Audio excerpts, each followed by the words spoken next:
자, 여러분, 정말 거대한 스케일의 AI, 가령 라마 3.1 같은 모델들이 어떻게 학습되는지 궁금해하신 적 있나요? 흔히들 엄청난 연산력을 가진 GPU만 떠올리지만 사실 이 거대한 시스템을 하나의 뇌처럼 움직이게 만드는 숨은 공신은 따로 있습니다. 바로 네트워킹 백본이죠. 오늘 심층 분석에서는 하드웨어의 가장 깊숙한 물리적 케이블 연결부터 소프트웨어 알고리즘까지 AI 데이터 흐름의 아키텍처를 완전히 분해해 보겠습니다. 오늘 우리가 파헤쳐볼 핵심 내용들입니다. AI 트래픽 폭발 문제부터 시작해서 인피니밴드, 라마3 실전 시뮬레이션, 그리고 레일 최적화 구조와 스파인 스위치 병목 현상까지 쭉 한번 훑어보겠습니다. 그럼 첫 번째 주제, AI 트래픽의 거대한 폭발부터 바로 시작해보죠. 한번 생각해보세요. 수백억, 수천억 원에 달하는 최첨단 GPU 클러스터가 전체 학습 시간의 거의 절반을 그냥 멍하니 대기하면서 보낸다면 믿어지시나요? 진짜입니다. 연산할 데이터가 제때 도착하지 않아서 그래요. 최적화가 제대로 안 된 네트워크에선 세상에서 제일 비싼 이 연산 장치들이 그저 거대한 난방기로 전락하고 마는 겁니다. 도대체 왜 이렇게 데이터가 밀리는 걸까요? AI 학습은 일반적인 웹서핑이랑은 트래픽 패턴이 완전히 다릅니다. 이른바 집합통신이라는 걸 하거든요. 모든 GPU가 각자 계산한 결과를 딱 한 번에 동시에 합치고 나눠 가져야 합니다. 이때 마치 거대한 화물열차 여러 대가 좁은 터널을 동시에 통과하려는 것처럼 어마어마하게 묵직한 데이터들이 쏟아지는데 이걸 우리가 코끼리떼 같다고 해서 엘리펀트 플로우라고 부르죠. 이 숫자를 보시면 스케일이 확 와닿으실 겁니다. 400TB, GPT-4 규모의 모델을 25,000개의 GPU로 학습시킬 때 단 1시간 동안 발생하는 네트워크 트래픽 양입니다. 단순한 동영상 스트리밍 수만 명분이 동시에 터지는 거랑은 차원이 달라요. 이 엄청난 양이 단 몇 마이크로초의 지연도 없이 정확하게 동기화되어야 합니다. 조금이라도 삐끗하면 전체 클러스터가 그대로 멈춰버리니까요. 그렇다면 이 무식하게 쏟아지는 트래픽을 대체 어떻게 감당해야 할까요?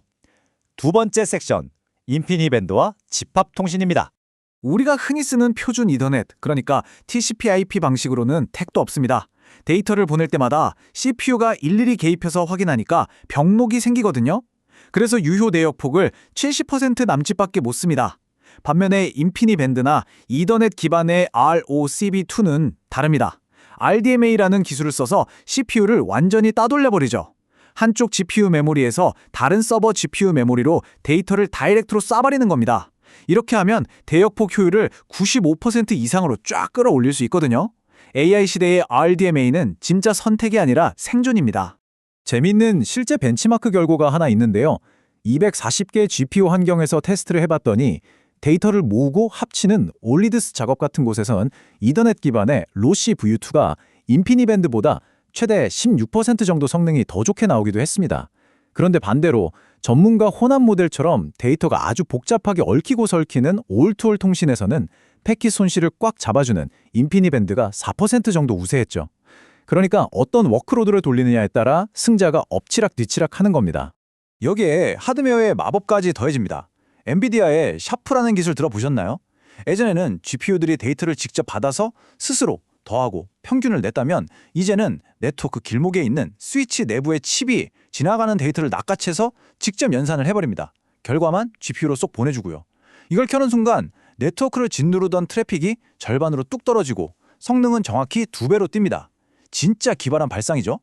자, 세 번째 섹션입니다. 이제 이론은 여기까지 하고 라마 3.1을 가져와서 실전, 시뮬레이션을 한번 돌려볼까요? 세팅은 이렇습니다. 파라미터가 무려 4,500억 개인 메타의 라마3 1.1 450B 모델입니다.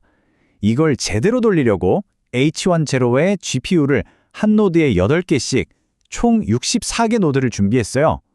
도합 512개의 GPU죠. 모델이 워낙 무지막지하게 커서 한 노드에는 절대 다 안 들어갑니다. 그래서 텐서 병렬화로 모델을 쪼개고 파이프라인 병렬화로 층을 나누고 데이터 병렬화까지 모조리 다 동원하는 3D 병렬화를 걸어야만 겨우 돌아가는 스케일입니다. 여기서 통신량을 계산해보면 입이 떡 멀어집니다.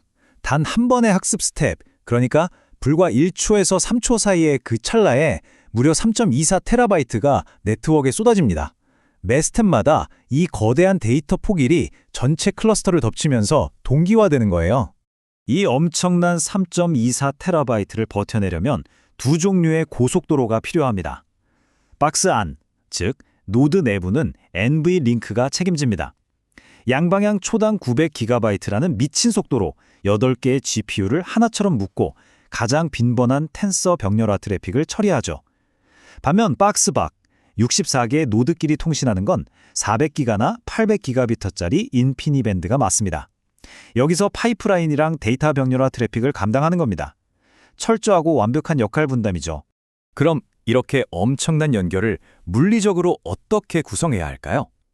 네 번째 섹션, 레일 최적화 물리적 구조입니다. 예전처럼 범용 네트워크 구조에다 서버 수백 대를 무작위로 막 꽂아 쓰던 시대는 끝났습니다. 트래픽을 감당할 수가 없거든요. 그래서 나온 게 레일 최적화 트윈 플레인이라는 기가 막힌 구조입니다. 아주 쉽게 말해서 64대 서버에 꽂혀있는 각각의 1번 GPU들은 전부 1번 전용 스위치망, 즉 레일 1에만 끼리끼리 묶는 겁니다. 2번 GPU들은 레일 2에만 묶고요. 어차피 올리드스 통신은 같은 번호의 GPU들끼리 주로 하니까 이렇게 전용망을 깔아두면 다른 스위치를 거칠 필요 없이 한 번에 다이렉트로 쫙 뻗어나가는 거죠. 물론 같은 레일 안에서 통신할 땐 단 한 번만 점프하면 되니까 눈 깜짝할 사이에 데이터가 이동합니다. 아주 완벽하죠? 그런데 문제가 하나 있습니다. 모델 구조상 어쩔 수 없이 다른 레일에 있는 GPU랑 통신해야 할 때가 생기거든요. 이때는 위쪽에 있는 상위 계층, 이른바 스파인 스위치를 무조건 거쳐가야 합니다. 그리고 바로 이 스파인 스위치가 교통체증에 이뤄하는 지옥의 병목 구간이 되어버립니다. 과연 이 지독한 병목을 어떻게 뚫을 수 있을까요?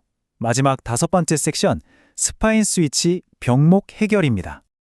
스파인 스위치에 왜 이렇게 불이 나는 걸까요? 제일 큰 원인은 아까 말씀드린 그 덩치 큰 엘리펀트 플로우 때문입니다. 데이터 덩어리가 너무 커서 잘게 쪼개지지도 않는데 하필 여러 플로우가 우연히 같은 해시 값을 받아버리면 특정 스위치 하나로 우르르 몰려가 버리거든요. 해시 충돌이죠. 게다가 소프트웨어상의 GPU 순서랑 실제 하드웨어에 꽂힌 물리적 배선 구조가 서로 엇박자를 낸다? 그러면 그 트래픽 잼은 진짜 상상을 초월하게 됩니다. 하지만 다행히도 해결책은 있습니다. 제일 중요하고 강력한 무기는 소프트웨어단에서 토폴로지 인식 랭크 매핑을 해주는 거예요. 실제 물리적 배선 구조에 딱 맞아떨어지게 작업을 스케줄링 하는 거죠. 거기에 하드웨어 쪽에선 적응형 라우팅을 칩니다. 스위치가 딱 보다가 이 길 막히겠는데? 싶으면 실시간으로 패킷을 다른 한가한 길로 휙휙 우회시켜버리거든요. 진짜 스마트하죠. 결국 이 모든 걸 종합해보면요. 완벽한 AI 네트워크는 딱 하나만 잘한다고 되는 게 아닙니다. 네트워크 밑바닥부터 꼭대기까지 다 뜯어 고치는 풀스택이 필수죠. 1계층에서 레일 최적화 케이블을 이쁘게 깔고 링크 계층에서 해시 튜닝을 해줍니다. 그리고 네트워크랑 전송 계층에서 적응형 라우팅이랑 RDMA로 고속도로를 닦은 다음 마지막 최상단 애플리케이션 계층에서 3D 병렬화까지 완벽하게 맞춰주는 겁니다. 소프트웨어와 하드웨어가 톱니바퀴처럼 딱딱 맞물려 돌아가야만 이 거대한 트래픽 폭풍을 길들일 수 있는 거예요. 오늘의 심층 분석을 마치면서 여러분께 이 질문을 꼭 던지고 싶네요. 여러분이 구상 중인 혹은 운영하고 계신 AI 인프라는 최상단의 애플리케이션부터 저 밑바닥의 광 케이블까지 정말 완벽하게 정렬되어 있습니까? 단순히 돈을 쏟아부어 제일 비싼 장비를 샀다고 끝이 아니라는 거 이제 확실히 느끼셨을 겁니다. 오늘 이 분석이 여러분의 인프라 설계에 강력한 힌트가 되었길 바라면서 여기서 인사드리겠습니다. 감사합니다.